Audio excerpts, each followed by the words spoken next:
आणि आपल्याच गावात एक उत्सव आहे असं जवळपास मला फील आहे आणि सगळे त्याच्यात सहभागी होत आहेत आणि नवीन एक्सपिरियन्स आहे, नवीन अनुभव आहे. तर मला छान वाटतं की याचा मी एक भाग आहे आणि मी एवढं सांगेन की खूप सुंदर नाटकं होत आहेत तिथे. तर ज्यांना कुणाला वेळ मिळेल त्यांनी प्लीज येऊन बघा.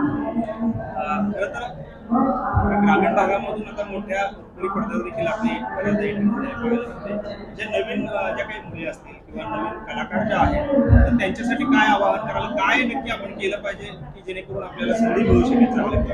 प्रयत्न संधी हवी असेल तर प्रयत्न करत राहायला पाहिजे. सिलेक्शन होऊ न होऊ आपलं काम प्रामाणिकपणे केलं की संधी आपल्याला मिळतेच. आणि काम मोठ्या पडद्यावरचं असो, छोट्या पडद्यावरचं असो किंवा नाटक असो, मला वाटतं काम हे काम असतं, ते कमी जास्त नाही. त्याच्यामुळे जे मिळेल काम ते प्रामाणिकपणे करत राहा. यापुढचं नवीन काय घेणार मराठी कलाकार असतील